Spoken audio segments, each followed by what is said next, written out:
three friends found themselves with no particular agenda. One often would suggest playing the Three Stooges.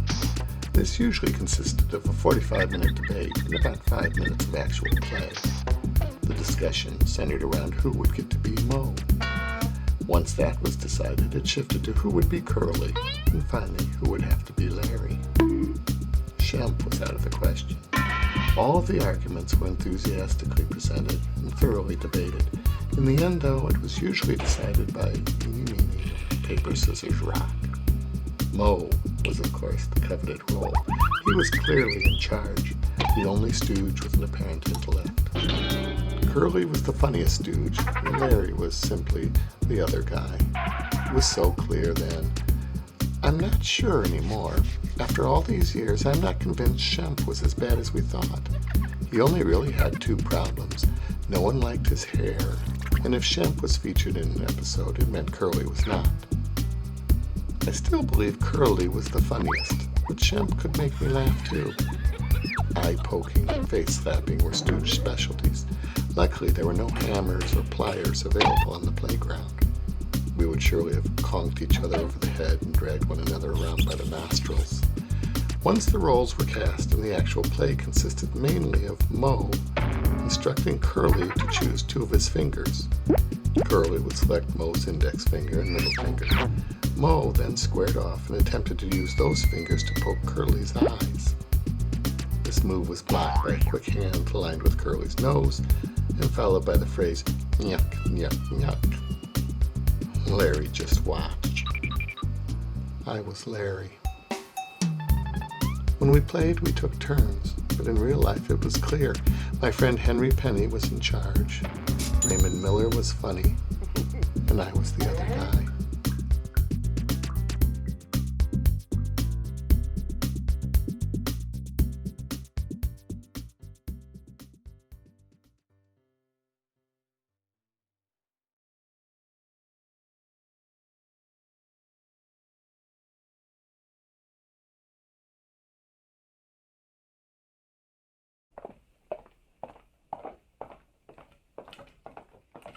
Henry, Ray, and I were heading downtown when we heard a faint hissing sound. It took only a moment to discover its source. A foot away from the sidewalk, lying helpless and still, was an ill or wounded bat. Our fascination quickly turned to concern. We decided to rescue it. We had no experience in veterinary skills, but supposed that with love and determination we could nurse it back to robust health. Our intentions were noble and sincere, but none of us was eager to pick up the hissing creature. We discussed our options and decided to telephone someone for assistance.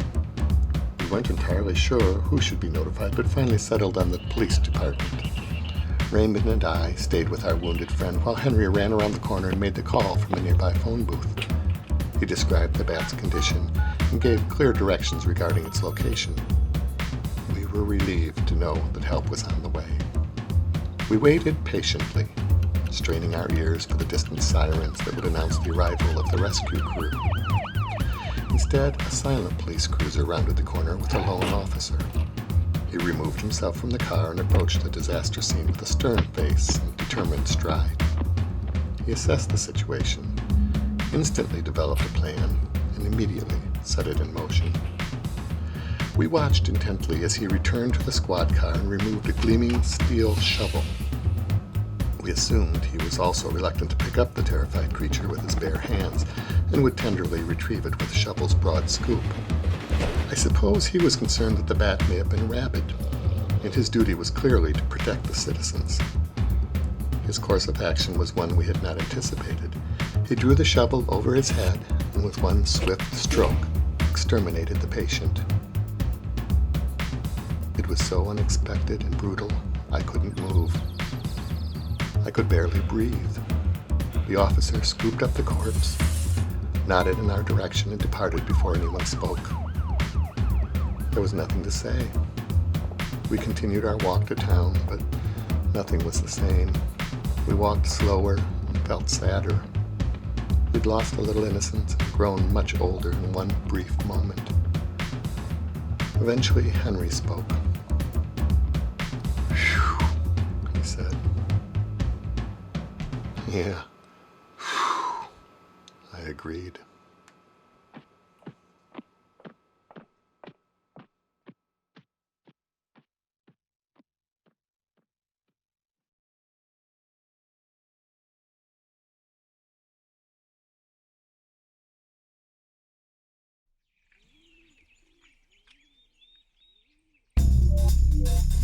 We searched in vain for a distraction to elevate our spirits.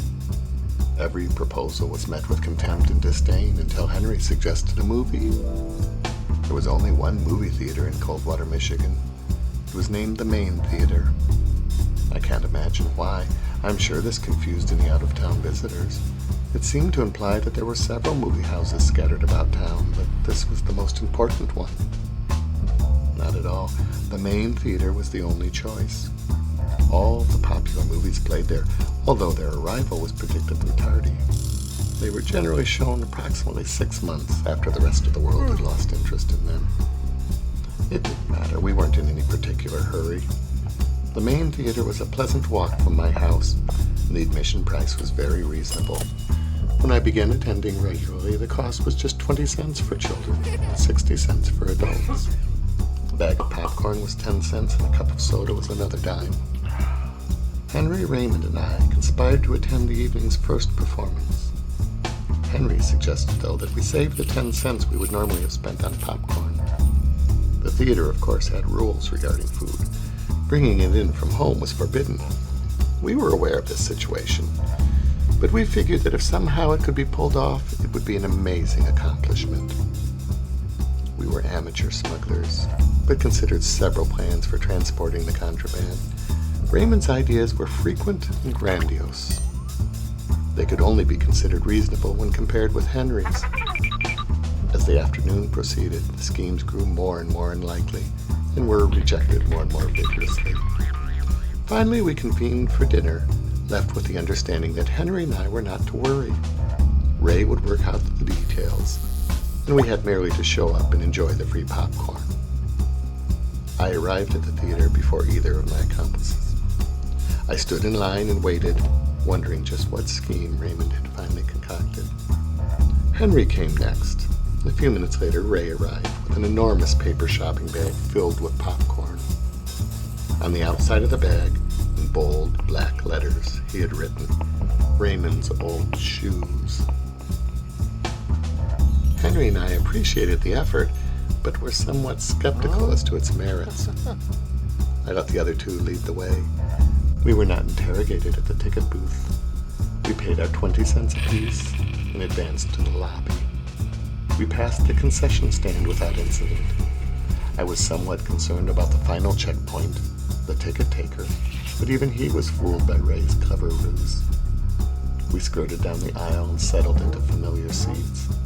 We were careful not to speak too loudly or demonstrate any action which might call attention to ourselves. With one eye trained on the screen and the other scouting for clandestine ushers, we nervously consumed our legal bounty. Although our brief flirtation with the dangers of smuggling was an unqualified success, it was an experiment too bold to repeat. I've often wondered what the theater employees must have been thinking. They apparently considered it perfectly reasonable for 3 young boys with guilty expressions to attend an evening performance, accompanied by discarded footwear.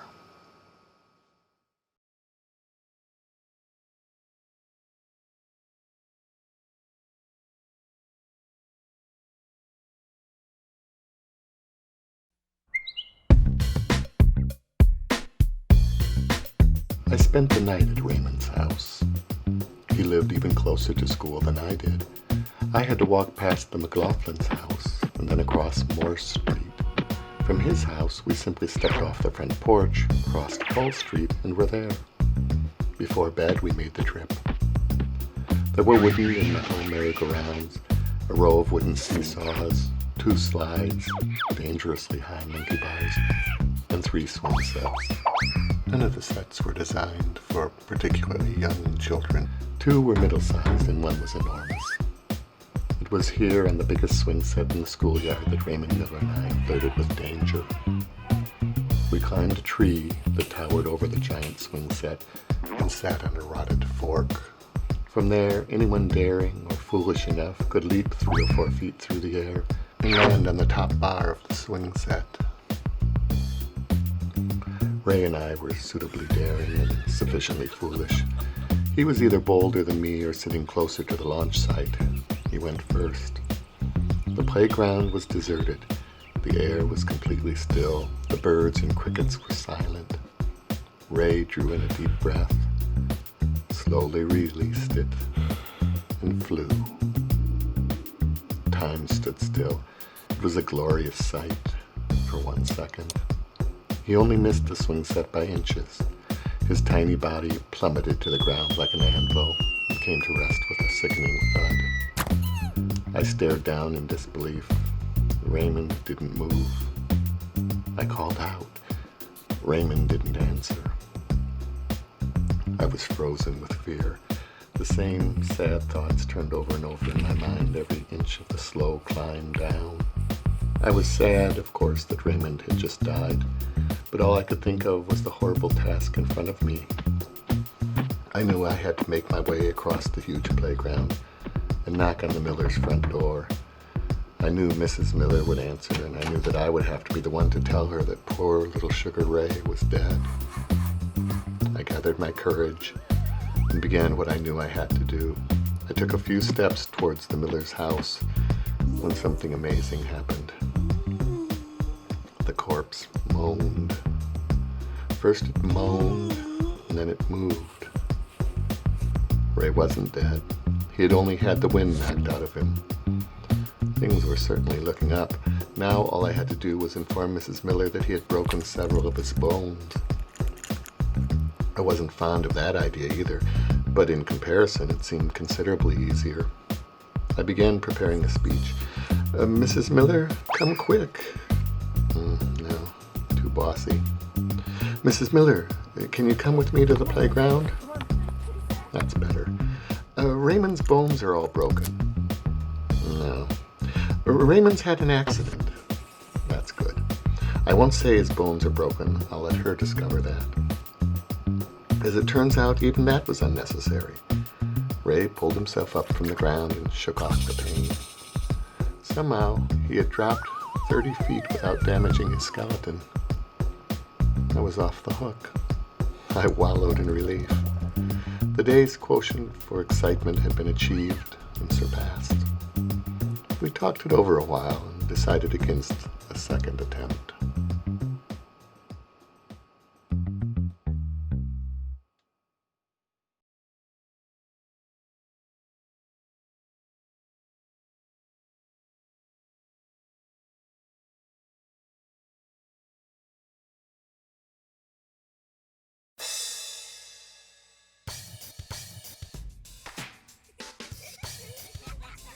Around the corner from Raymond's house was a small store called Parker's Market. Parents bought bread and milk there. Children purchased candy. A large glass case displayed boxes and boxes of bazooka bubblegum, blackjack taffy, red licorice twists, and concrete jawbreakers. Anyone who entered with a dime or quarter departed moments later with an empty pocket and a tiny paper bag bulging with penny candy. Sharky Parker towered over his customers. He was a stern man with a quick temper and a patience deficit. These attributes were due, I'm sure, to the fact that he stood on his feet all day, and his fortune meandered through the door a penny at a time. We'd never heard Sharky chuckle. We'd never even seen him smile. That morning, though, we entered the store just in time to hear Sharky Parker sing "Beans, Beans, the Musical Fruit. The more you eat, the more you toot." We were stunned. I was, of course, familiar with the song, but I had never heard anyone over 10 years old sing it. I didn't imagine grown-ups were acquainted with the lyrics. The more you toot, the better you feel, so let's have beans with every meal. I'd suppose that even if grown-ups knew the words to naughty songs, they would simply hum the tunes or whisper. Not Sharky. He stood alone in the alcove behind the counter and belted out the lyrics like Ethel Merman at a fraternity party. This was perhaps the strangest performance I'd ever witnessed. Raymond suggested that Mr. Parker's behavior was due directly to some experiment with hypnotism gone awry. I searched the area for evidence that would support his theory, but found none. There were no spinning hypnotic wheels or golden watches dangling from swaying chains. We were completely bewildered. Sharky offered no explanation. We took one last look around the store and left without making a purchase. Ray and I sat on the curb and discussed Sharky's performance. I was halfway through a competent imitation when the expression on Raymond's face transformed drastically. I turned around to find Sharky Parker's face pressed against the large glass door. We ran all the way to Henry's house. Raymond's imitation of me imitating Mr. Parker was impressive. Henry imitated Ray and embellished my role with each retelling. By afternoon, my status as a neighborhood wise guy had swollen to heroic proportions.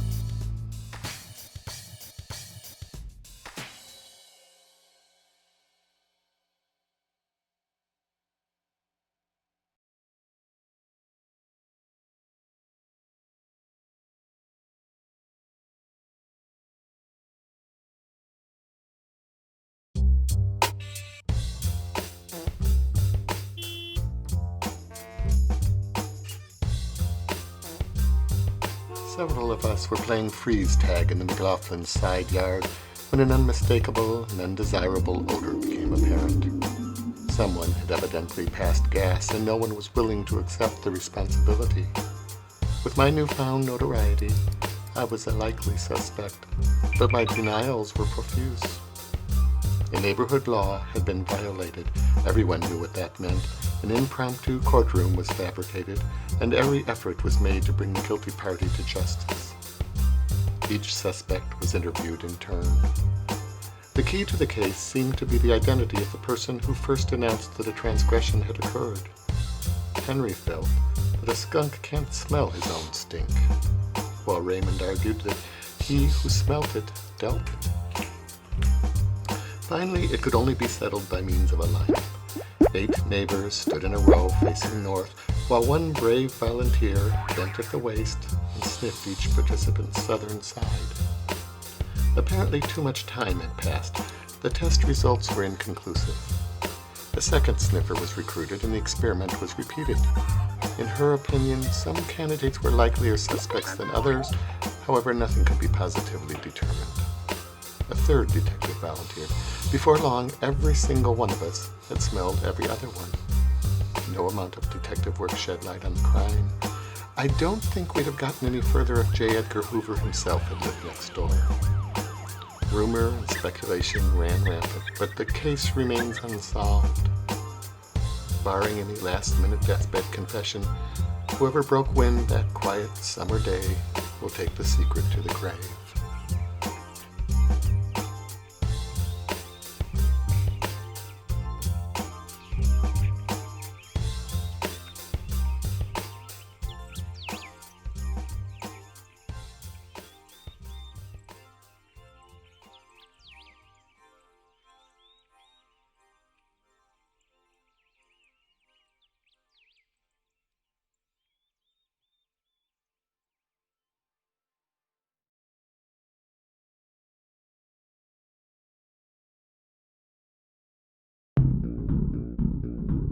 Once a year, a mind-boggling phenomenon occurred in Coldwater, Michigan. The Masonic Temple hosted an all-you-can-eat pancake breakfast.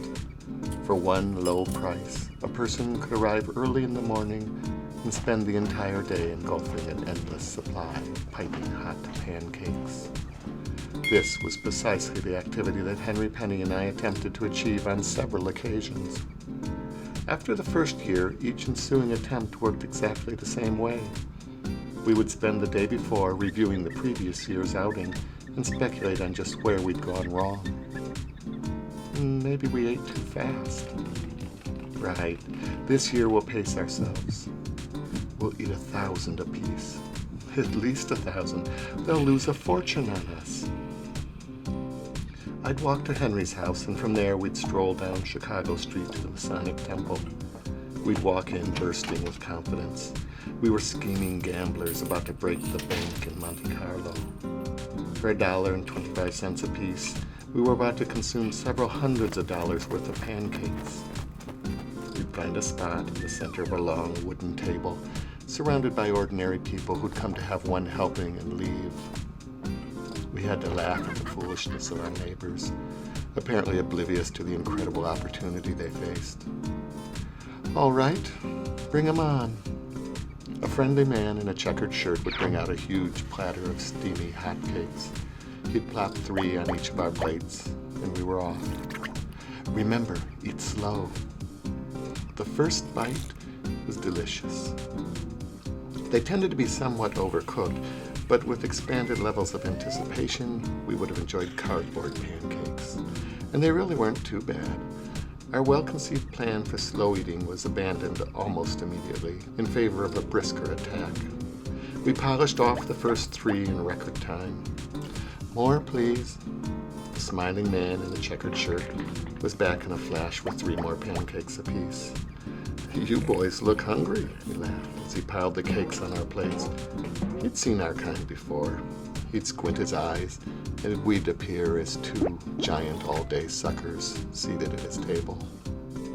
The second plateful went down a little slower. It wasn't that we'd come to our senses and reverted to our original plan.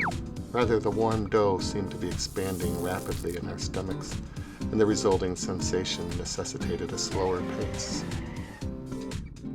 Eventually, we'd polish off a 3rd plateful and agree to wait a few minutes before requesting a 4th. It was always meant to be a short break, just long enough to recapture our composure and then resume our mission. We still intended to consume several pounds of pancakes, we just needed a small break. 5 minutes stretched into 15. 15 turned to 20, and we still didn't feel ready for the 4th plateful. A half an hour passed and we couldn't face a single pancake. At this point, we'd head outside for some fresh air. We'd reevaluate our plan and finally admit to ourselves that we'd been beaten again. We'd look at each other and shrug. We weren't particularly disappointed, just surprised that another year had passed and somehow we weren't able to eat our own weight in overcooked pancakes. We'd look up the street towards Henry's house. "Let's go." "Yeah, let's go. There's always next year." The walk home was always slow and filled with rejection. Eventually, Raymond would join us and beg for details. "How many this time?" 3 platefuls, Henry admitted. 3? Raymond howled. "Is that all?" Ray stayed home every year, remaining oblivious to the enormity of the situation. "3's a lot," I said. He estimated the weight of a single pancake and projected his limit. Raymond claimed he could eat 250 large pancakes. Henry and I realized immediately that Ray was off by approximately 240. We rolled our eyes and imagined a mocking call of a chiming cuckoo clock.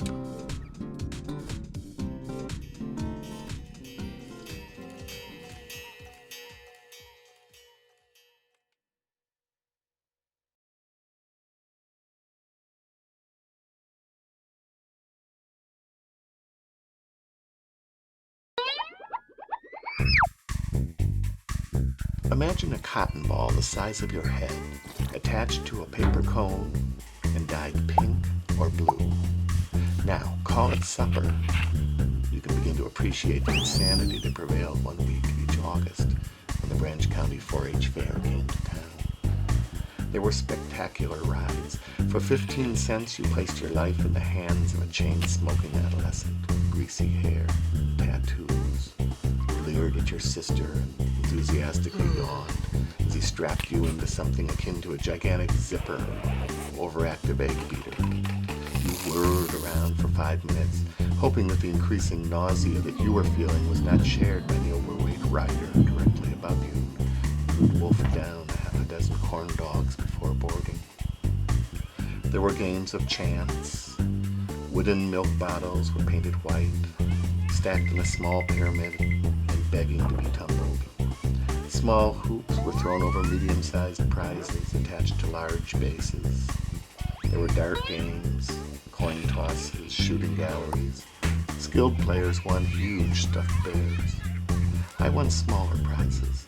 One time it was a bamboo cane with an elastic string on the end, leading to a frantic bobbing monkey doll. Another time I won a brown ceramic horse's head with a cigarette lighter buried in its mane.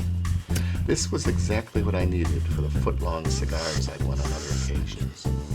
They seemed like unlikely gifts to hand to small children, but I suspect the carnival workers were not trained in child development. Besides the culinary diversions, the thrill rides, the skill games, there were long white barns with open ends and intense aromas. You could stroll through the barns and examine prize-winning jellies and hand-stitched aprons, as well as grunting pigs and cackling fowl. These were interesting distractions, but only rest stops on the way to the real show. The sign outside the tent claimed that all who entered would be changed forever.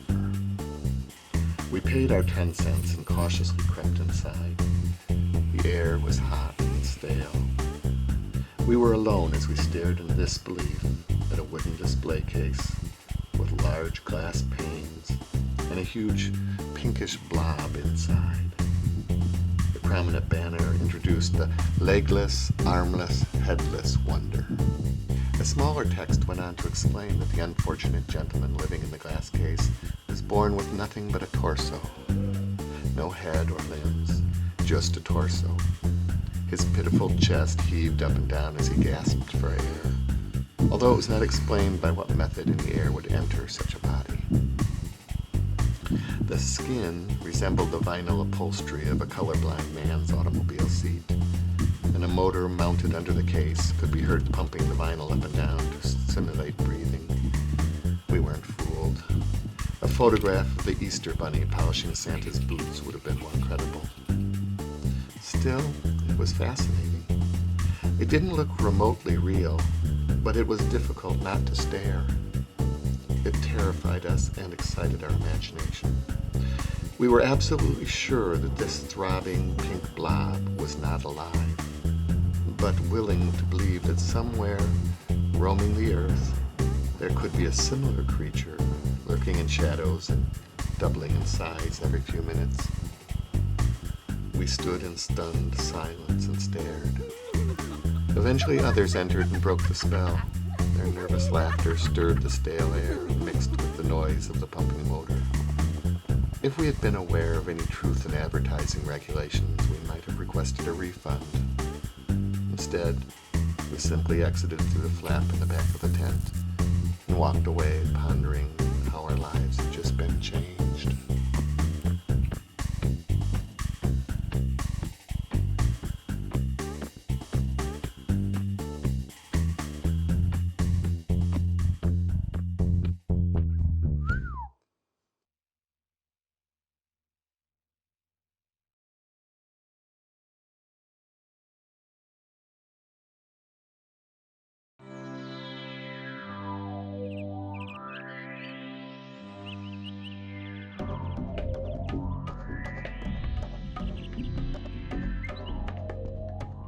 My older brother was a voracious reader.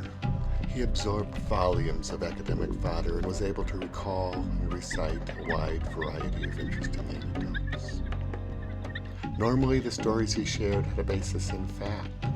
This was not the case when he described a problem that plagued our cave-dwelling ancestors. He spent an entire afternoon attempting to convince me that the prehistoric cavemen were unaware that they possessed thumbs. He lined his own thumb and forefingers on the same side of a Pepsi bottle to demonstrate how a caveman would have handled an ancient soda. He explained that it was not until much later in the evolutionary process that men even realized that they had thumbs, and several thousands of years after that before they understood how to operate them. He seemed very familiar with the details and presented them as though there should be no doubt in my mind as to their reliability. I was somewhat skeptical, but could offer nothing in the way of proof to refute his claims, so I gulped down the hook, and he reeled me in. Apparently, my gullibility provided a source of merry entertainment for my brother, The next day, Henry, Ray, and I were playing in the backyard when we came across a mysterious object. Neglected for years, half buried in the dirt near the McLaughlin's garage, was a rusty metal shaft with a metal band around its middle. I know now that it was a broken screwdriver. At the time, I had no idea. It was the type of tool that had at one time been equipped with a wooden handle. In its original condition, we would have recognized it instantly. With the handle missing, it was bewildering. It looked very much like the mast of a tiny ship with a miniature crow's nest. Perhaps it was this visual connection to a pirate ship that gave my brother the idea for the story he concocted. He could see that we were puzzled by the mysterious object and lost no time in inventing an explanation. He claimed we'd found a combination trail marker and treasure map holder. He said that pirates used them to mark the way to their buried treasure. Ambitious buccaneers would draw maps and write clues on small scraps of paper, then roll them up and stuff them into the little crow's nest on the clever device. It was then pushed into the ground somewhere along the path that led to the spot where the treasure was hidden. The fact that it was found in my backyard suggested that there may have been treasure buried somewhere on the property. I was overwhelmed with excitement. My mind was racing. Since the map was missing from the marker we'd found, we could not be certain of the exact location of the treasure. We could see no alternative to the necessity of digging up my entire yard. For that, we would need help. We ran next door and breathlessly began to explain what we'd found to a group of older children. Their perplexed expressions soon turned to broad grins. The grins became titters, ultimately exploded into booming laughter. We had no idea what was funny and continued our explanation. We speculated on the value of the treasure we expected to uncover and made every effort to recruit a crew of hardy diggers. The laughing grew louder. We couldn't imagine why they weren't jumping at the chance. After all, anyone willing to assist with the excavation would share in the incredible riches we were sure to discover. Finally, one of them stopped laughing long enough to tell me that I was holding a broken screwdriver. This news was too incredible to believe. We had worked ourselves into such furious states that the idea that there might not be buried treasure in my yard was too far-fetched. We returned home and dug behind the garage, confident that at any moment we'd hear a resounding thud. This glorious sound would at once indicate that we'd hit the top of the treasure chest with our shovels and notify the neighborhood that they were horribly foolish to ever have laughed at us.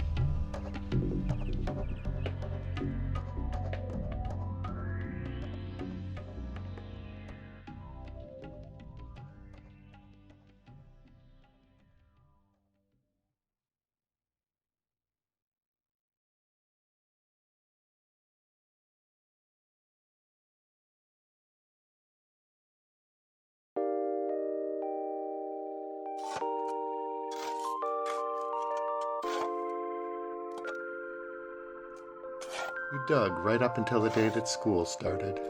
Nothing remarkable was unearthed. We found rusty nails, several walnuts, and a rock shaped enough like a squirrel's matted tail that it prompted fierce speculation regarding its true nature. Eventually, we abandoned the quest for treasure. We added a plank and a dirt-covered roof and converted our hole into a hidden underground chamber. We spent many afternoons there consuming snacks, pursuing comic books, and discussing pertinent issues. It also became the headquarters for the top-secret ring of international spies we imagined ourselves. None of us had actually seen a James Bond movie, but the immense popularity of the character had permeated our world. We had seen the swaggering stride and sophisticated aura of the man from U.N.C.L.E. on television, and were eager to adapt these traits. We'd sit in our hole for hours, puffing imaginary cigarettes and sipping non-existent martinis, while we plotted strategies with cautious whispers. Eventually, we'd detect the ominous footsteps of an imaginary enemy. At a silent signal, we'd spring from the hole and unleash an arsenal of wild karate chops and frantic judo kicks on our invisible attackers. With our foes subdued and the safety of the world ensured, we'd return to our underground headquarters and bask in victory. Somehow, over the summer, my imagined confidence and pseudo-sophistication evolved into actual confidence.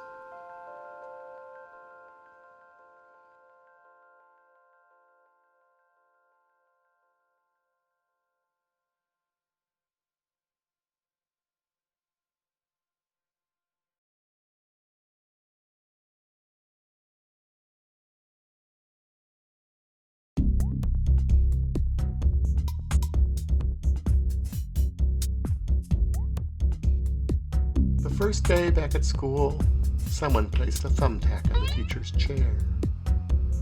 All I know for certain is it wasn't me. Although I was never afforded the opportunity, I was prepared in the 5th grade to ascend a peak of holy Bibles and swear to this fact.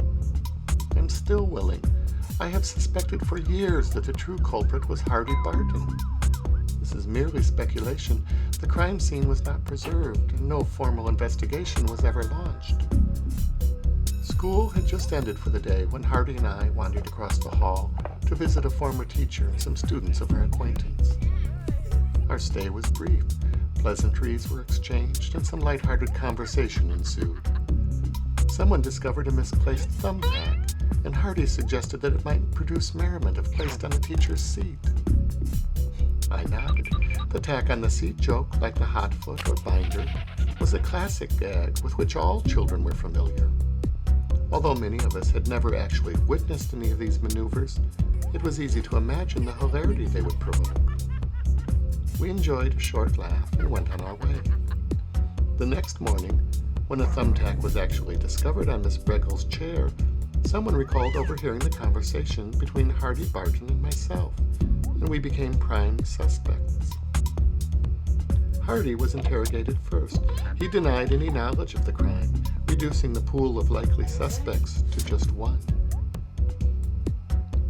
By the time I was summoned to the principal's office, my accusers were convinced that they'd already identified the guilty party. I was grilled for hours. Repeated denials failed to establish my innocence. I was sternly lectured regarding the dangers of blood poisoning. I was advised that an apology was in order, and warned that if it were ever to happen again, my future in the school would be uncertain. No amount of discussion could rectify the situation. No witness came forward to clear my name. No repentant classmate came stumbling into the office with an exhausted conscience.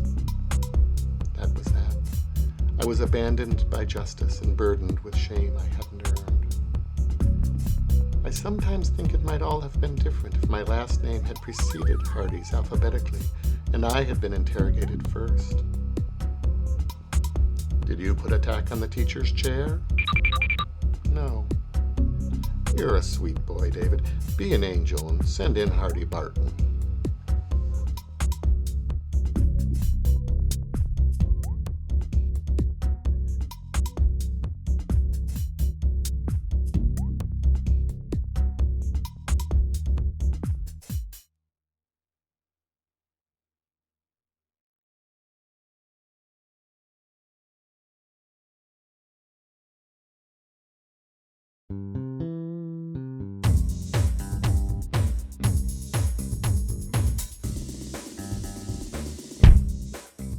Rumors quickly spread regarding my bold assault.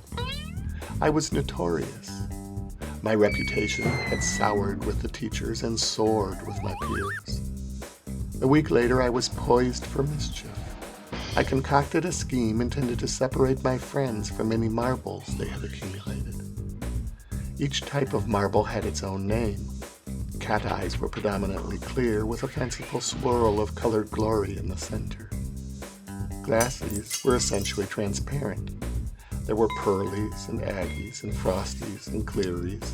The king of them all, though, was the polished metal marble called the steely. It outweighed and overwhelmed the competition. It was highly valued and intensely cherished by the collectors and shooters alike. It was this fact that led Raymond, Henry, and I down the path to delinquency. We gathered together 200 ordinary glass marbles and a small container of silver enamel. Each marble was coated with a thin layer of shiny paint and set aside to dry. The next day, We divided the counterfeit treasure and introduced our schoolmates to the term lightweight steelies. There were 3 popular marble games enjoyed by the students at Washington Elementary School. The first involved several participants and a large circle etched in the surface of the playground. Shooters would grasp a marble between a curled index finger and cocked thumb. Then, with a swift flick, launch it into the ring, hoping to make contact with another player's marble and propel it out of the boundary. Another game required a discarded shoebox with a small hole cut in its lid. Anyone interested was invited to hold a marble above his waist, take careful aim, and release it in such a way that it would drop through the tiny entrance. If this were achieved, the player would retrieve the original marble and be rewarded with 3 more for his effort. It was, however, very difficult, and more likely that the player would miss the hole and forfeit his marble to the owner of the box. The final game was the simplest and most popular. It was a common game of marble chase. The first participant dispensed a marble in any direction and distance he wished. His opponent then attempted to hit the target marble with one of his own. They alternated turns until contact was made, ending the game. The winner was awarded ownership of both marbles. The value of each marble was generally equal to that of any other marble. Steelies, however, were different. It would take 3 or even 4 regular marbles to match the value of 1 steely. This formula vastly increased our winning potential. Henry, Ray, and I arrived at the playground early Monday morning with cocky attitudes and pockets full of trouble. By the end of the day, they bulged shamefully with illicit booty. This pattern continued for several days. By the end of the week, we were marble barons. Bloated marble bags hung from our straining belts. We were kings. We were millionaires. We controlled the ebb and flow of marble currency. We were unbeatable and unstoppable. The sky could not have been bluer.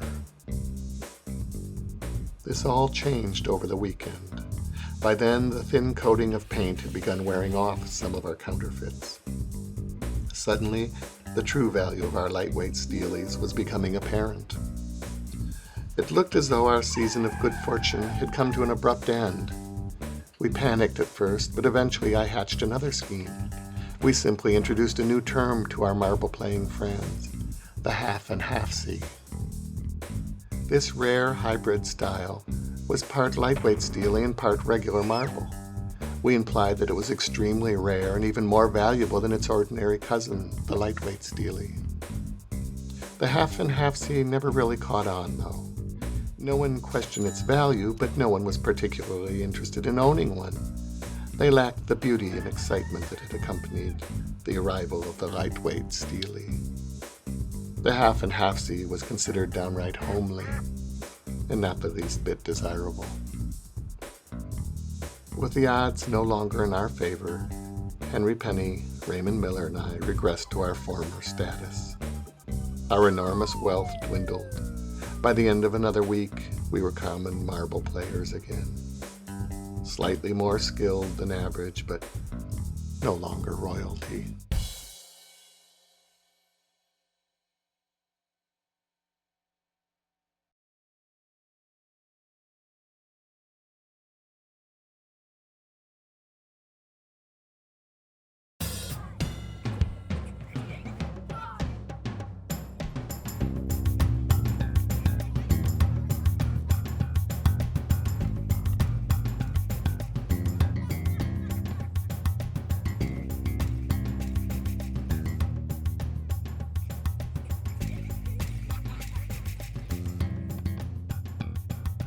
My royal stature returned soon enough.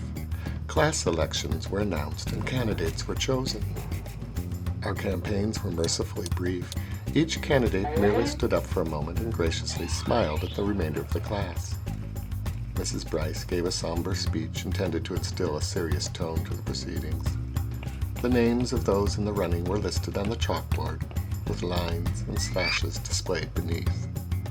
When the votes were tabulated, I emerged with a new title, I was the first term, 5th grade vice president elected to serve from late September through early January. Henry was elected president. Sarah McCullough was our secretary and Annie Bailey was the treasurer.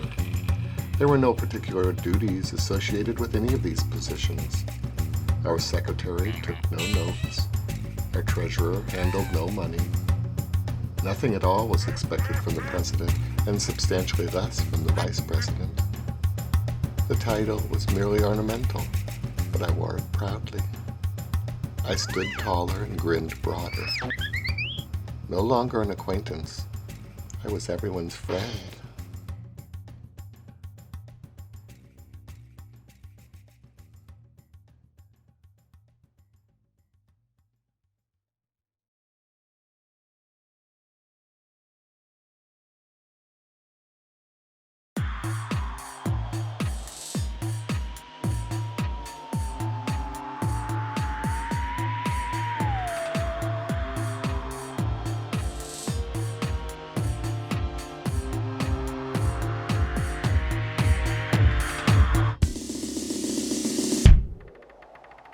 October ended the same as always. Costumed prowlers knocked on decorated doors. Generous parents presented large mixing bowls filled with penny candies. Childless adults who didn't know better distributed popcorn or apples. Occasionally a house could be found at which full-sized Hershey bars were dispensed. Rumors spread quickly regarding one such house on East Chicago Street. Ray rubbed burnt cork on his chin and cheeks. His mother had sewn unneeded patches on oversized coveralls. His flannel shirt was also patched and stuffed with pillows. Over his shoulder, Raymond balanced a long, straight stick with a hobo's handkerchief bundle tied to its end. He looked surprisingly overfed for someone out of work and unemployable. Henry's costume was remarkably similar to Ray's in overall appearance. Their silhouettes were identical. Henry, however, wore a plastic pirate mask. The clothes were not those of a pirate, and without the sword or swagger of a buccaneer. He more closely resembled one of the 7 dwarfs. I also lacked a sword, but there was no mistaking the pencil-thin mustache, distinctive black mask, and billowing cape of Zorro. We started on Hull Street and circled my block, skipping only Mrs. Bishop's popcorn balls and Mrs. Tucker's apples. Each group of trick-or-treaters that we encountered provided detailed accounts of particularly generous households. East Chicago Street was mentioned often. Pepper Shetler's mother invited us inside. She offered us homemade donuts and paraded us through her living room where amateur detectives attempted to guess our identities.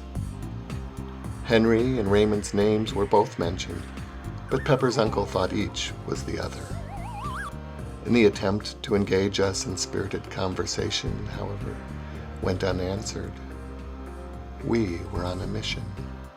We eliminated Jefferson Street altogether and headed straight for East Chicago. We were only 2 blocks off when events took an unimagined turn. An older boy, unknown to any of us, sped past on a bright red bicycle and flung an empty soda bottle over his shoulder. It hit the curb and burst into several sharp sections. Most of them landed in the grass. One piece, however, was hurled toward my forehead and stung me over the left eye. A stream of blood washed over my Zorro mask and flowed down my cheek and chin. Henry recommended immediate medical attention. Raymond suggested merely wiping my face with the underside of my cape. I considered both options, then entertained a third. A gaping wound and dripping blood would merely provide the impression that Zorro had crossed swords with Sergeant Garcia or some other heinous villain. I embraced the opportunity. We approached the next house with my face half red. Trick or treat. We could barely get the words out. Anticipation was elevated to unfamiliar levels. We were convinced that Mrs. Weber would fling the back of her hand at her forehead, dizzily swoon, and plummet to the floor in a classic faint. Instead, she smiled sweetly and held out a bowl of tiny wrapped taffies. "I hope it's not too cold for you boys." I edged closer in case she hadn't managed a sufficient look. She grinned even broader. "Don't you look scary with your bloody face and all?" "Yes, ma'am." She didn't appear to be the least bit scared. "He's really bleeding, you know," Raymond whispered. Mrs. Weber nodded. Her grin was unchanged. "Yes, isn't he scary?" Looking back now, I'm sure she assumed that my bloody appearance had been manufactured with poster paint. That night, though, we left with the impression that she was insane. We'd arrived with the hope of inducing nightmares. Her determined grin and unwavering manner, however, reversed the situation. That night, Mrs. Weber showed up in my dream. I awoke in a sweat with an overwhelming sensation of foreboding. In my dream, a smiling Mrs. Weber was floating over my bed with oversized, chattering teeth and an enormous bowl of glistening ice cubes. "I hope it's not too cold for you boys," she cackled over and over again.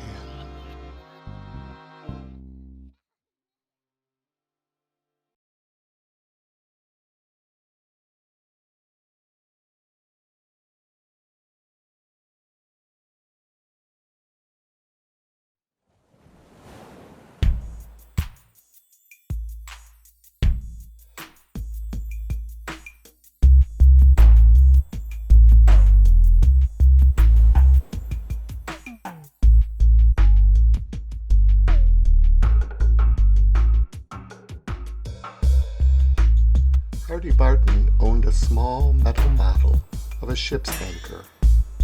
It was small enough to fit in a pocket and often traveled to school that way. The fascination associated with this object was as inexplicable as it was undeniable. We lined up during recess just to look at it. Some of the luckier ones were allowed to hold it. Hardy explained that his father had made the anchor himself. Rather than demystifying the situation, this comment compounded the phenomenon. It was incomprehensible. How could someone make something so seamless and beautiful out of metal in their own home? Moms could make cupcakes and popcorn balls. Dads made folded paper airplanes and crude wooden birdhouses.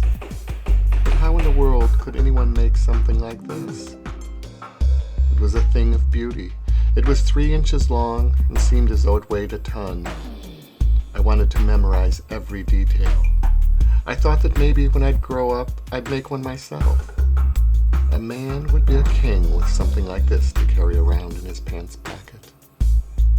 Suddenly, an idea occurred to me. Maybe Mr. Barton would make an anchor for me. Maybe I wouldn't have to wait until I was grown to own such a splendid treasure. It wouldn't hurt to ask. I whispered the words too precious and too daring to say out loud.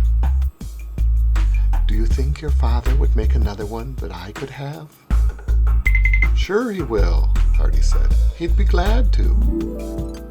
There was no better news. I couldn't move. Suddenly Christmas was on my birthday. I'd just found a wallet stuffed with $100 bills. My father owned a toy factory and my mother was a movie star. Life was great.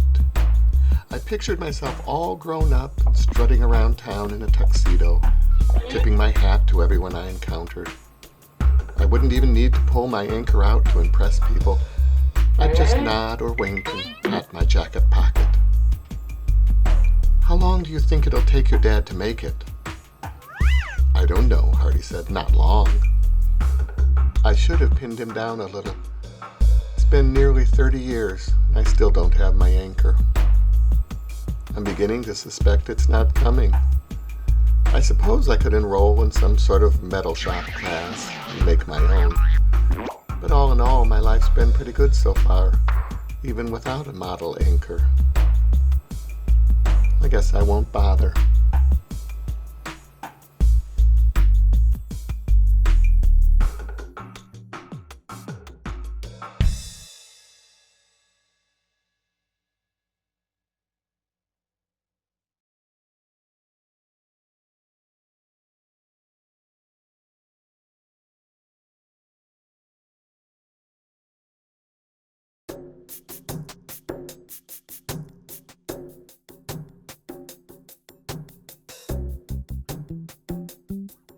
Mrs. Bryce came back from Christmas vacation with her forearm encased in a sturdy plaster cast.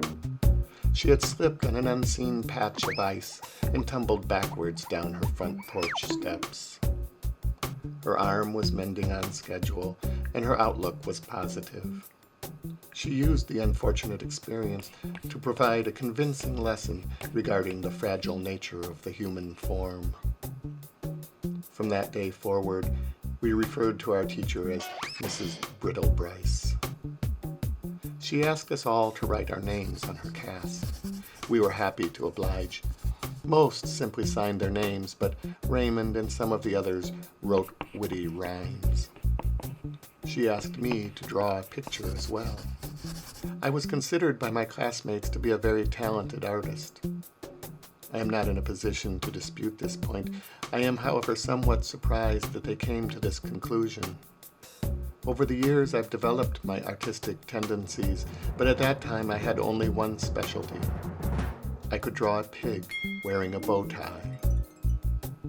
I started by drawing a large circle in the middle of the paper. 2 triangles attached to the top became the pig's ears. The bottom third of a smaller circle was his mouth. Even smaller circles were the eyes, and a circle with 2 tiny circles inside served as the nose. This method produced a fairly handsome pig, but to really dress him up, I had only to add 2 triangles under the face for a bow tie. It was this touch that undoubtedly elevated me to the gifted artist status. Many of my friends attempted similar renditions, but the finer details somehow eluded the other class artists. I carefully sketched my specialty on the coarse surface of Mrs. Brittle Bryce's bright white cast. The texture was unfamiliar, but I rose to the challenge. The pig had never looked more handsome. Mrs. Brittle Bryce was delighted. A few days later, the principal announced that our school had been invited to submit entries to a national poster contest. All 5th and 6th grade students were eligible. With the recent success of my smiling pig portrait, I was encouraged to enter and expected to win. I thought and thought about a safety slogan that might accompany a grinning pig in evening attire. Henry suggested, "Don't choke on your bacon." Raymond's idea described the dangers of undercooked pork. Neither notion seemed appropriate. I started from scratch and settled on a poster design linking a box of matches and a careless attitude. 1 sheet of white poster board was issued to any student interested in participating. I took mine home and practiced drawing matchboxes for hours. I perfected my design and transferred the image and slogan to the poster board. It looked pretty good. Months later, when the results were announced, I did win. Not the grand prize, but I came in second.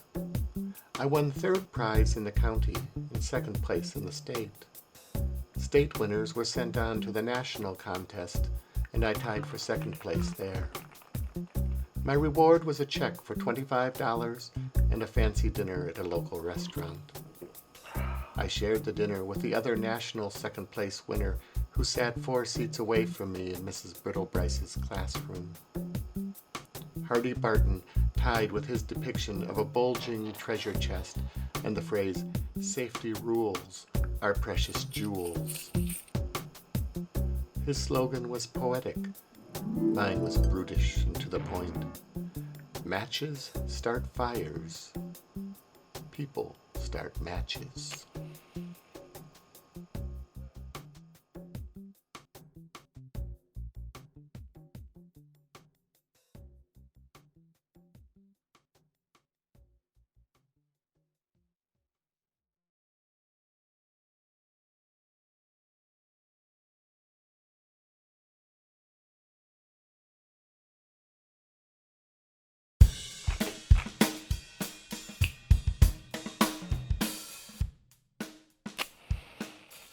If only I'd followed my own advice.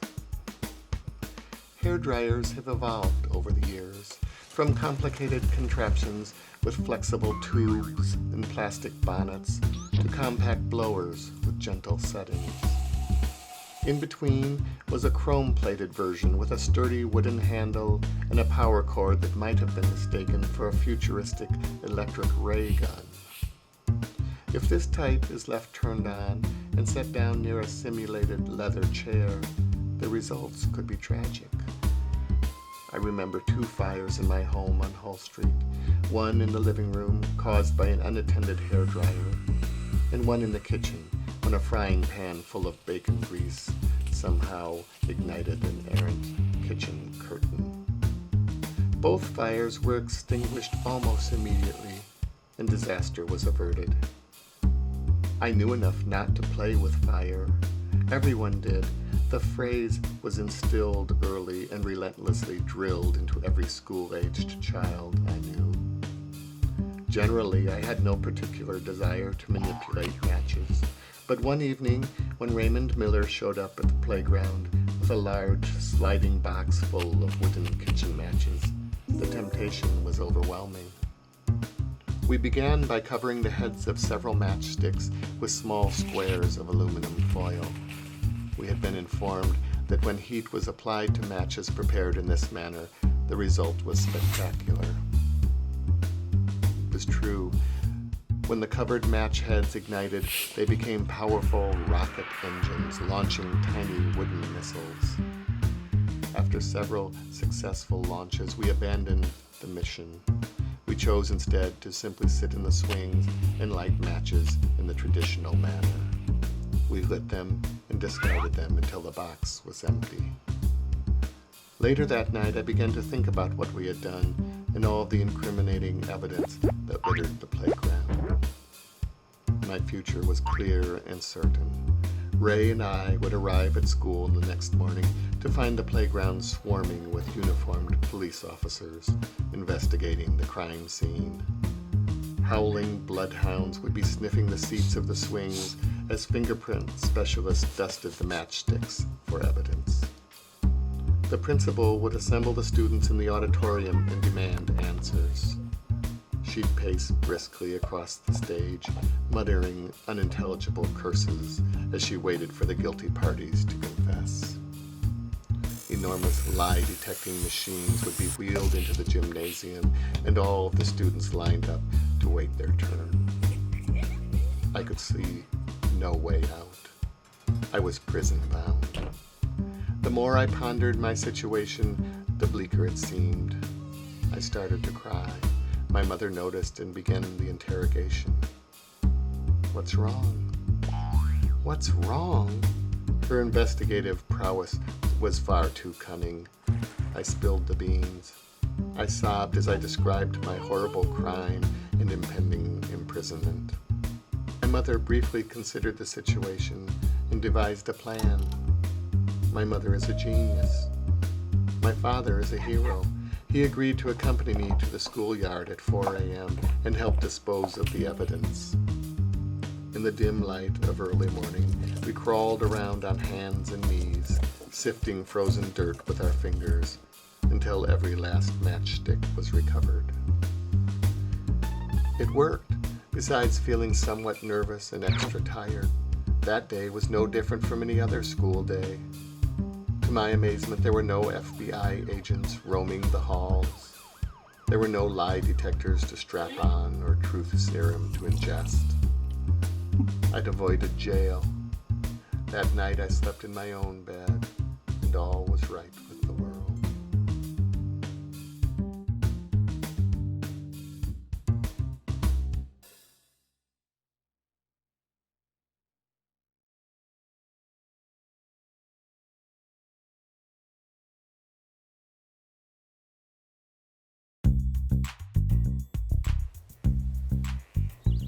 With no particular worries to invade my dreams, I was free to lie in bed and scheme.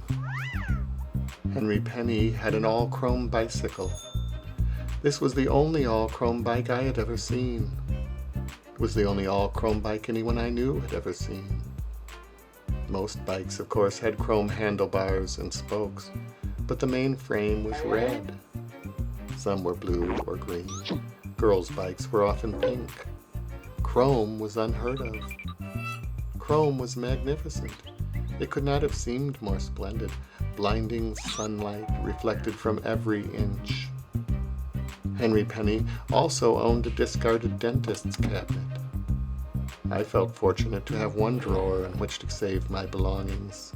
This majestic piece of antique furniture had 80 drawers in hidden compartments. Henry also had an enormous sandbox, a wooden playhouse, a cowboy guitar, and a dog named Harpo that stayed outdoors. All the boys in Mrs. Brittle Bryce's class were invited to Henry's birthday party. For days I pondered the possibilities and worried about finding just the right gift. What could I possibly buy for someone who already owned so much? Transistor radios were very popular, but priced beyond my budget. Everyone I knew longed for a pony, but that notion was, of course, considerably less likely than a radio. I considered fishing gear and sports equipment. All at once I was struck with a brilliant idea. It stood to reason that Henry would receive several plastic model kits for his birthday. I would buy him every model builder's dream, a packaged set of tiny jars filled with enamel paint. Normally, if you'd build a model car and wished to make it blue, you purchased one small jar of blue paint. If you wanted a red car, you bought red paint. It was simple, and it was fairly inexpensive. With only one jar, however, you were somewhat limited in your decorating options. With the entire set, anything was possible. It included black paint, white paint, several bright colors, and even a jar of silver. I was thrilled with my decision. I wrapped the package myself. I creased the edges of the paper and neatly applied the small strips of clear tape. No gift had ever looked more handsome. No gift could be more appropriate or appreciated. I couldn't wait for Henry to open it. That Saturday, we gathered around the Penny's huge dining room table and slipped pointed party hats on our heads. We sang Happy Birthday, and Henry extinguished the candles with one mighty puff. Flash bulbs popped as we gobbled up chocolate cake and vanilla ice cream. Across the room loomed a mountain of unopened fun. My anticipation swelled with each passing moment. I knew he would love my gift. Mrs. Penny cleared away the dishes. We wiped our mouths and sticky fingers, then sat cross-legged on the floor in a circle around the birthday boy. Finally, it was time to open the presents. Eyes darted around the room, and nervous giggles were heard as Henry unwrapped his first gift. The laughter grew with the second present and exploded with the third. We squealed with delight. The comedy compounded. We squirmed and hurt from laughing. That year, for his birthday, Henry Penny received one model car and 11 sets of Tester's model paint.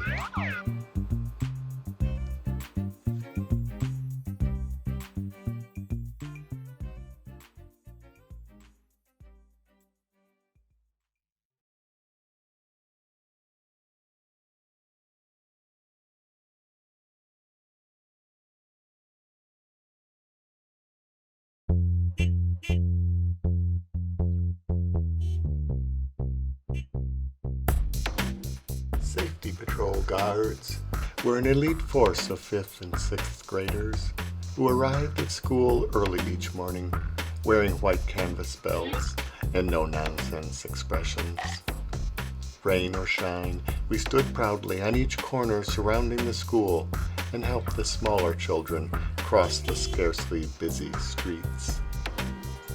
A simple system was devised to reward the dedicated boys and girls who participated in the Safety Patrol program.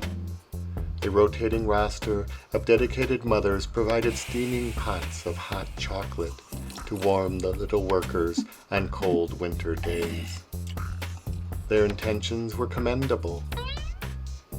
The results were not. Everyone's mother had a different recipe for hot chocolate. Some, we suspected, had substituted soap for chocolate. Others, we guessed, had confused their salt and sugar.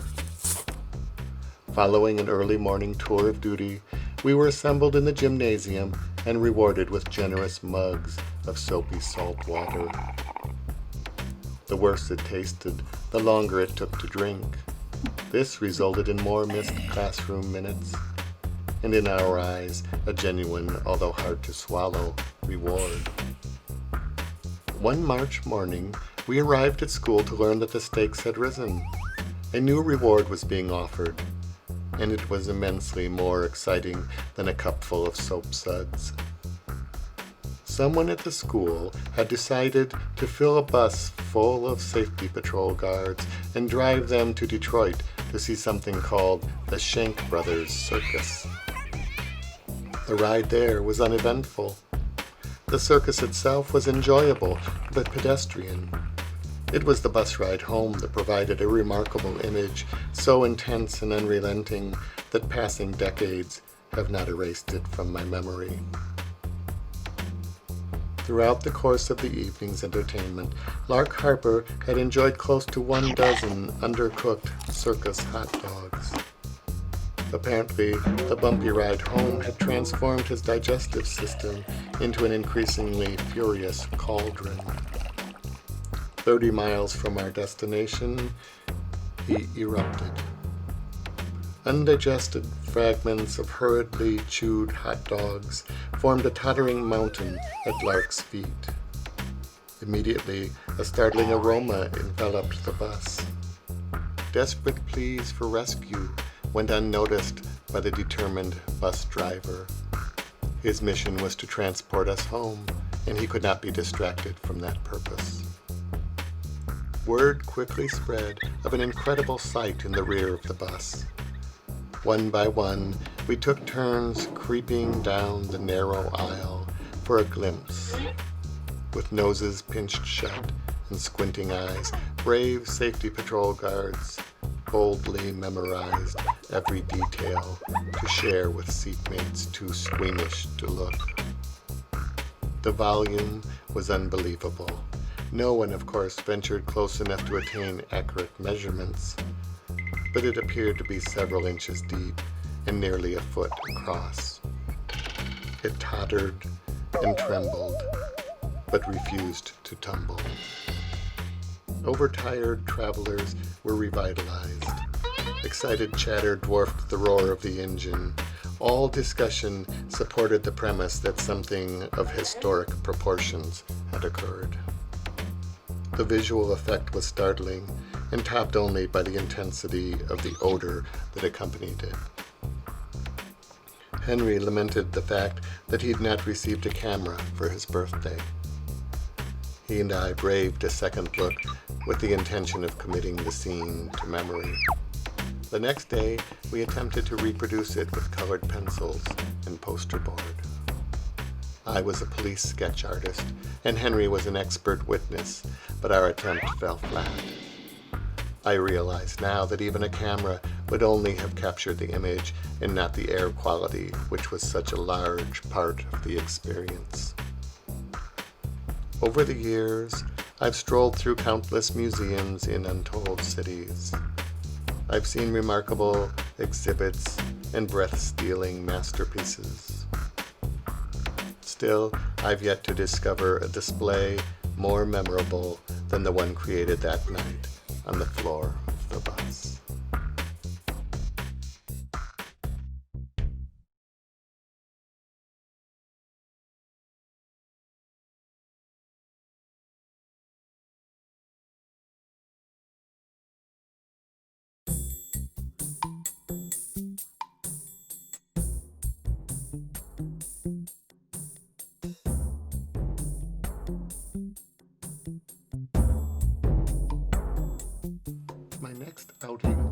remarkable in its own way. Lark Harper's mother provided leadership for my Cub Scout group. She supplied us with motivation, inspiration, and after-school snacks. Mrs. Harper came up with suitable craft projects to keep us occupied and occasionally took us on field trips, the best of which was a trek across town for an eye-opening tour of the E.F. Shepard Mannequin factory. One snowy afternoon, Henry, Ray, and I squeezed into the Harper's station wagon along with Lark Harper and the other frightened scouts and made the 10-minute journey. The thought of entering a room full of mannequins made us all a little nervous. To Raymond, there was no discernible difference between a factory full of motionless store mannequins and a darkened den filled with dormant zombies. His pre-trip discourse had convinced the rest of us of imminent danger. Mrs. Harper was unaware of our anxiety and assumed the nervous tittering she heard had lustful origins. Just before we entered the lobby, she took us aside and explained that the mannequins we were about to see were displayed without clothes and that she expected us to be on our best behavior. There was to be no giggling. I can't speak for the other Cub Scouts, but the prospect of viewing undressed mannequins had not even occurred to me. Any mannequin I had ever encountered had been fully clothed. Instead, I had been consumed with the notion that I was about to creep through an unfamiliar structure lined with the living dead. Mrs. Harper never even addressed that concern. Her speech inspired a few more nervous laughs, which were quickly extinguished by an expression that conveyed her determination regarding the situation. I was elected to lead the procession. I would gladly have relinquished the honor, but was not offered an option. I pulled open the heavy glass door and entered. A straight and somber line of brave scouts followed behind. Each cautious step forward brought us a little closer to the menacing clutches of the blood-hungry zombies. Each tentative footstep brought another scout through the door and added another course to the zombie feast. The reception desk was vacant. The air was dense and still. An aroma suggested that someone in an adjoining room might be boiling automobile tires. An enormous glass case filled the lobby's south wall. Theatrical footlights illuminated its occupants. The silence lasted about 15 seconds. One look at the assemblage of naked mannequins was all it took. I was caught in an avalanche of emotions, relieved that the forms seemed harmless, and excited by their unfamiliar curves. Henry looked at Raymond. Raymond looked at me. The dam that held back our laughter was flawed. It burst immediately. Every attempt to stop the giggling only multiplied its intensity. Mrs. Harper seized control. I was invited to wait in the car. Raymond and Henry were asked to join me. This welcome turn of events provided ample time for reflection and an opportunity for scheming. Among other things, Henry suggested a jump from the factory roof. Although appealing, the idea was eventually discarded. We remained in the car, relieved and only slightly remorseful.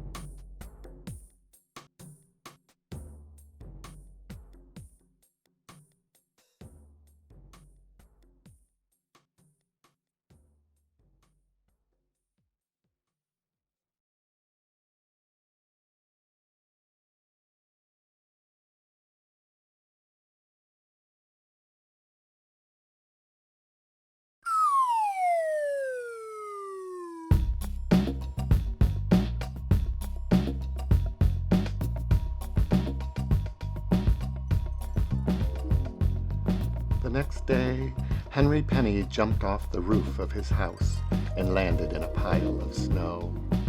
It was precisely planned and perfectly executed, yet it yielded surprising results. He had expected to land gently in a cushiony pile of fluffy snow. Instead, his flight ended abruptly in an unforgiving accumulation. It had snowed for days. Michigan winters are notoriously brutal. We were used to snow that came heavy and often, but this snowfall was particularly generous. "We could jump off my roof," Henry announced. I peered up at the Penny's roof and tried to calculate the distance. It was substantial. "I don't think we'd better," I said. "It's too far." No, Henry argued. "It won't matter. The snow will break our fall." Raymond and I decided to assist but not participate. We trudged to the garage and retrieved 2 broad shovels, then scooped and tossed for hours, piling more and more snow on the swollen drifts. Satisfied with the landing site, we trod inside and warmed ourselves with burning swallows of steaming hot cocoa. Henry headed upstairs while Ray and I went back outside to wait. He crawled through a tiny hole in the back of his attic that led to a cramped passage, which finally delivered him to a small window above his garage roof. We excitedly watched as he squeezed through and crawled to a higher peak. He adjusted his hat and mittens, then peered over the edge and contemplated his flight plan. It was a simple scheme. He would count backwards from 10, scream "blast off," and leap horizontally as far as he could, then descend vertically to a comfortable cushion of fluffy snow. We weren't certain whether or not he'd be engulfed in the process. Raymond's role was to assist me in excavating Henry if he sunk to a depth greater than his height. We joined in on the countdown. 3, 2, 1, 0. It was over before I could blink. The next 3 sounds blended into one. Blast off! Thud! Ow! Our assistance was not required. Henry barely dented the rock-hard surface. Had this been a cartoon, his entire body would have taken the form of a quivering accordion, condensing and expanding in rapid succession, accompanied by comic sound effects. It was, however, real life, so Henry Penny merely rolled up in a tight ball and moaned with palatable conviction. Luckily, he sustained no permanent damage. A few minutes later, we were back inside discussing what had gone wrong. We'd learned an important lesson regarding packed snow.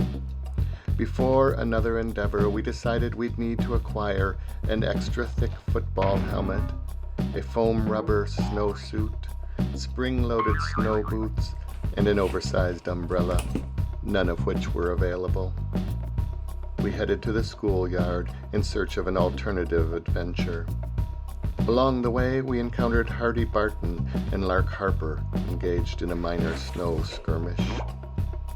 We joined them for a few moments, then they joined our search.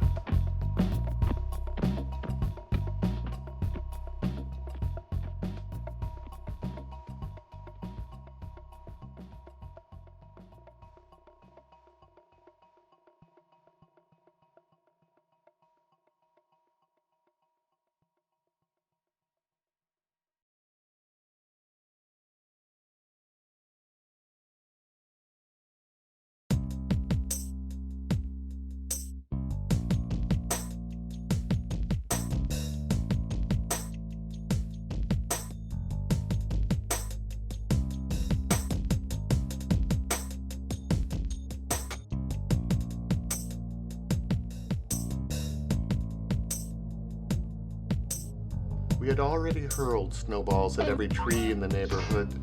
We'd pelted the eastern face of the school building, the bicycle rack, and most of the playground equipment. Intrigued by the greater challenge of a moving target, our attention was turned to the plodding traffic on the darkening streets surrounding our school. we airmailed greetings to the unsuspecting commuters traveling north and south on Morse Street. The first few cars escaped unscathed. The near misses compounded our enthusiasm. With persistence and practice, our aim improved dramatically. A direct hit was inevitable. Between cars, we were fine craftsmen, forming perfectly round slush balls, identical to each other in weight and size. We lined up an ominous arsenal and patiently awaited our next victim. The wait wasn't long.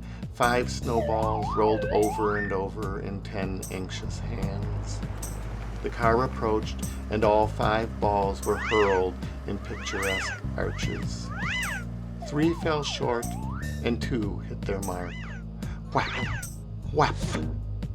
The sounds were sweet music. For 1 second we were exuberant. That changed with the next sound. Screech! The occupants of the car were apparently displeased with their role in our drama. They had stopped to discuss the matter. Realizing instantly the dialogue was not in our best interest, we scattered. At that point, the driver and passengers had to decide who they'd chase. Nominations were presented and seconded. A vote was hastily taken and they were off. They rounded Hull Street and pursued the culprits fleeing through the schoolyard. These 2 were Raymond Miller and myself. We tore through the darkness like wind. Ordinarily, the deep snow would have been burdensome, but the urgency of our situation provided increased motivation. The car swung around the next corner and sped up Jefferson Street. To our delight, it drove right past the break in the fence. We'd expected them to park and join us in the playground. It didn't happen. We were safe. We gasped for breath and collapsed. Thank you, thank you, thank you. A gulp and a huff later, the terror returned. The car spun into Mrs. Lincoln's driveway and swerved sharply to the left. It was now on the playground and pointed straight at us. "Run!" yelled Raymond. I was already running. I'm sure the car was actually populated by delinquent teenagers with poor judgment. In my memory, though, it was driven by a cackling skeleton and filled to the rim with obedient henchmen. It swerved through the snow but never stopped. It descended on us with a vengeance. Ray and I had never run faster. We were helpless mice pursued by a devilish cat. A menacing paw swept past our shivering tails. They toyed with us. They teased and tormented us. Our hearts pounded. Our legs ached. We didn't slow down. The headlights grew brighter and the engine roared louder. We were almost across the playground when they overtook us. In one brief instant, we dove out of the way and the demon tire tracks erased our footprints.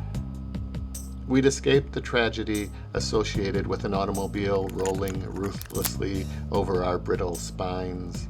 The only other outcome that seemed remotely likely involved a sound pummeling and a lingering recovery. Instead, they continued through the playground and bounced down the curb onto Hull Street. Ray and I remained where we landed.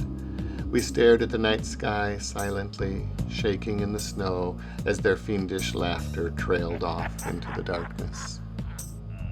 Their intent, it appeared, had not been to instruct or punish, but merely to terrify us. In this endeavor, they were profoundly competent. We crossed Hull Street and hid in Raymond's backyard, just in case they returned. Eventually, we moved into his garage, and finally, when adrenaline had subsided and plausible alibis were concocted, we advanced to the safety of his house. "Next time," Raymond said, "we should find a better place to throw from." Next time. Fortunately, that year, another opportunity never arrived. The snow melted early, and all attention was shifted to Peter Rabbit.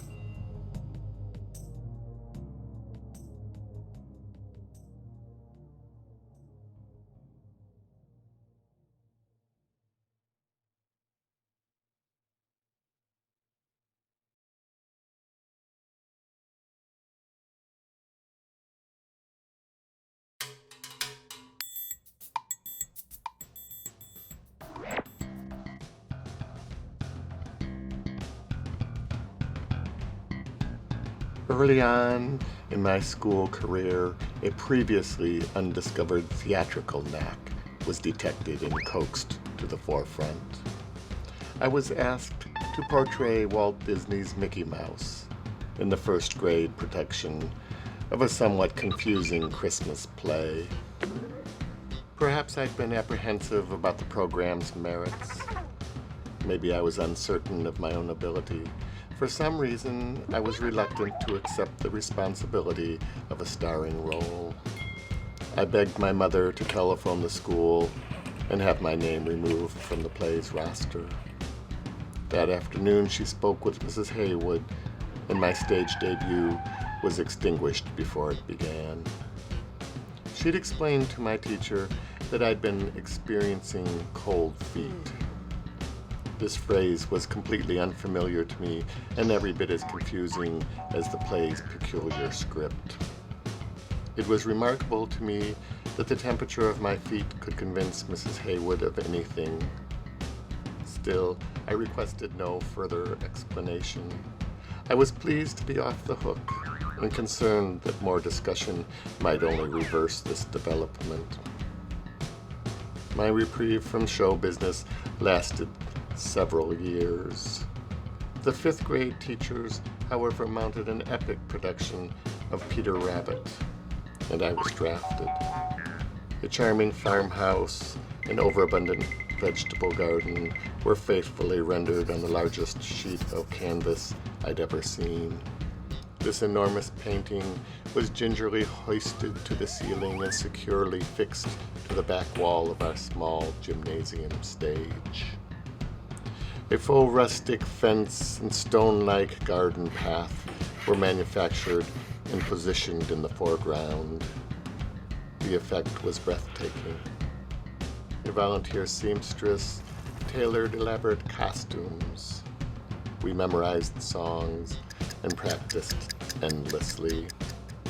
At one rehearsal, Mrs. Brittle Bryce wandered through the rows of singers like Sherlock Holmes on a particularly menacing case. Eventually, she stopped in front of me and scrunched up her nose. Apparently, my voice acted like an anchor and dragged down the quality of singing around me.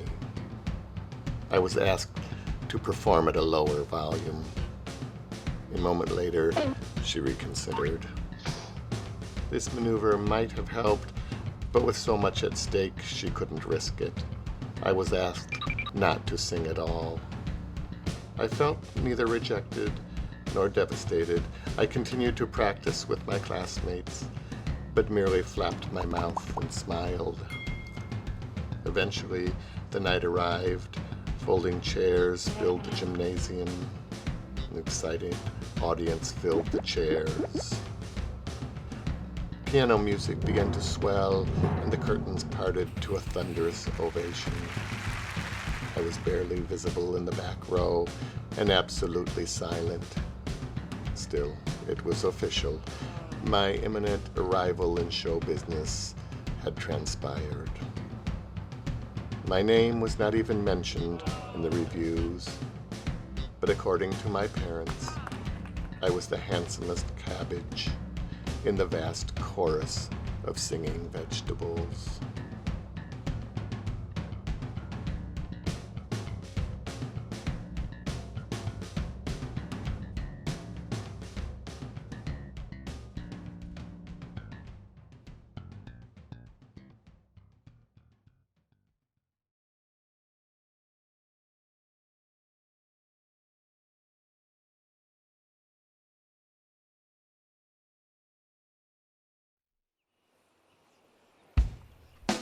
Some changes charge through our lives, others flutter in unnoticed.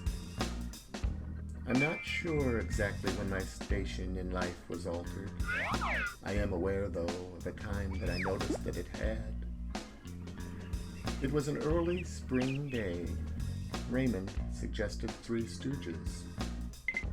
"I'll be Moe," I offered. Silence. To my amazement, my claim went unchallenged. "I'll be Curly," chimed Henry and Raymond together. They presented the usual arguments and settled the dispute in the customary manner. Paper covers rock. Rock crushes scissors. Scissors cuts paper. 1, 2, 3, go. Raymond extended a flat hand, palm down. So did Henry. Tie. 1, 2, 3, go. In an effort to outsmart each other, they both chose paper again. Tie. 1, 2, 3, go. Henry's paper covered Raymond's rock. 1-0. 2 out of 3 was implied. 3 out of 5 was always argued in an attempt to modify the original outcome. Play continued to the point at which a reliable tally of wins and losses was unlikely. This time we arrived at a new solution. We played with 1 Moe and a pair of curlies. Pick 2. Henry chose 2 fingers on my right hand. Raymond picked 2 on my left. I stood in the middle and poked at each. Both friends blocked in time. Their 2 voices twined together to become one. A melodic chorus of nyaks filled the air. No sound was sweeter. I was the sole Moe in a world of curlies.